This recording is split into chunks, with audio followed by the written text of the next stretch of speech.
जय हिंद भारत। আমি একজন ইন্ডিয়ান আর্মির তরফ থেকে আজকে ভিডিও করছি।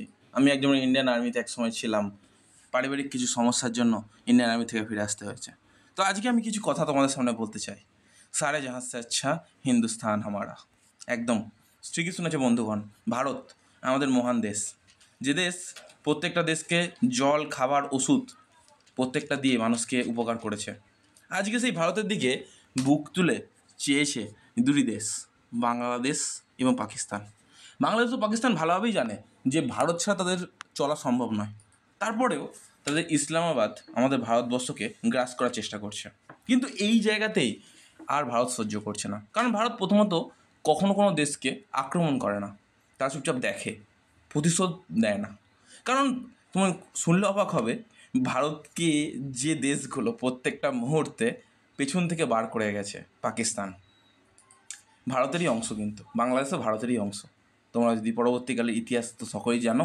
তো এই জায়গা থেকে বলে রাখতে চাই, আজকে দাঁড়িয়ে পাকিস্তান, বাংলাদেশ ওখানকার হিন্দুত্ববাদগুলোকে সম্পূর্ণ মুছে দিচ্ছে। ওরা ভাবছে যে ওখানকার হিন্দুদের মুছে দিলে জীবনটা শেষ হয়ে যাবে, কিন্তু না, এই জায়গাতে তারা সব থেকে বড় ভুল করলো। এতদিন পর্যন্ত তারা হিন্দুদের যেরকমভাবে পেরেছে তাদের শোষণ চালিয়েছে, এমনকি তাদের মানে কি বলবো, হত্যা করতেও কোনো রকম দ্বিধাবোধ করেনি। কিন্তু এই জায়গায় দাঁড়িয়ে আমাদের ভারত এবার নতুন করে পদক্ষেপ গ্রহণ করছে।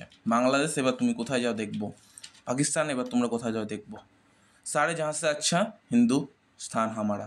একটা কথা বলতে আমি কখনো গর্বিত বোধ করি না, 155 কোটি মানুষদের নিয়ে তৈরি আমাদের এই ভারতবর্ষ কখনো কারোর দিকে আঙুল তুলে তাকায় না, সবাইকে ভালোবাসার চোখে নিজের মতো করে, নিজের ভাইয়ের মতো করে আগলে রাখে। আর সেই ভারতের দিকে তোমরা চেয়েছো এক করুণ দৃষ্টিতে, তোমরা চেয়েছো এক রাগান্বিত দৃষ্টিতে। আমাদের যে হিন্দুত্ববাদ, আমাদের যে জয় শ্রীরাম, অর্থাৎ আমাদের হিন্দু ধর্মটাকে তোমরা সম্পূর্ণভাবে মুছে দিতে চেয়েছো। আমরা তো কখনো তোমাদের কোনো ধর্মকে মুছে দিতে চাইনি। আমরা তো সবসময় তোমাদের ধর্মকে আমাদের বুকের মধ্যে আগলে রেখে দিয়েছি। কই আমাদের তো কখনো, আমাদের দেশের কখনো মুসলিমদের ওপর আমরা অত্যাচার করি না। কই আমরা তো কখনো এই করিনি। আমরা কখনো তো ইসলামাবাদকে কখনো তাচ্ছিল্য করিনি। আমরা তো প্রত্যেকটা ধর্মকে নিয়ে আমাদের ভারতবর্ষে থেকেছি। তবে তোমরা কেন নয়? আজকে দাঁড়িয়ে পাকিস্তান এবং বাংলাদেশের বিরুদ্ধে এক ভারতের কূটনৈতিক আক্রমণ চলবে। পাশে থাকবে আমাদের আমেরিকা, রাশিয়া, জাপান, এমনকি ইসরায়েল। প্রত্যেকটা দেশই আমাদের ভারতের পাশে এসে দাঁড়াতে চাইছে, কারণ ভারত এক মহান দেশ, কখনো কারো পাশে থেকে সরে যায়নি। এখনও বলতে চাইছি, ভারত এক মহান দেশ। যারা যারা চাও একটা করে কমেন্ট করো, ভারত এক মহান দেশ। এবং একটা কথা বলে রাখতে চাই, বাংলাদেশ ও পাকিস্তান তোমাদের শুধরানোর অনেক সুযোগ দেওয়া হয়েছে, কিন্তু তোমরা কেউ শুধরাওনি।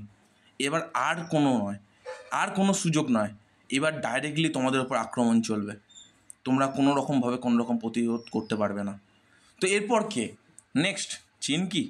চীনও কি এর মধ্যে সামিল হবে? হ্যাঁ, একটা কথা বলে রাখা ভালো, যে আজকে তোমাদের বাংলাদেশ ও পাকিস্তানের সাথে ডাইরেক্টলি যুদ্ধ হবে, সব ঠিক আছে, কোনো সমস্যা নেই, কিন্তু পেছন থেকে চীন অস্ত্র শস্ত্র ভাণ্ডার দেবে কাকে?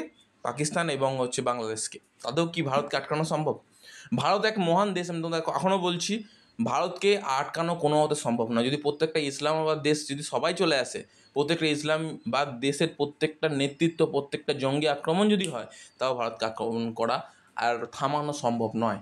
ভারত এখন এক শক্তিশালী দেশে পরিণত হয়েছে, তোমরা কোনো মতে ভারতকে হারাতে পারবে না। এই বিশ্বাস, এই দৃঢ় প্রতিজ্ঞার সাথে বলতে চাইছি। তোমরা তো এখন প্রচুর পরিমাণে আক্রমণ করছো এবং ভারতের প্রত্যেকটা জনগণকে, হিন্দুত্ববাদকে মোছার চেষ্টা করছো, কোনো মতে পসিবল না। যারাই দেখো না কেন, বাংলাদেশ থেকে দেখো, পাকিস্তান থেকে দেখো, যেখান থেকে তুমি ভিডিওটা দেখো না কেন, मेरा देश महान है, मेरा देश इंडिया है, और इस भारत के लिए मैं गर्व बोध करता हूँ। मैं इस इंडिया में पैदा हुआ हूँ और इंडिया मेरा माँ है। मेरे माँ को कोई आँख तूल के भी देखे ना, उसका आँख तूल के ले आऊँगा मैं वहाँ से। ये मेरा इंडिया है। चलो, जय हिंद भारत।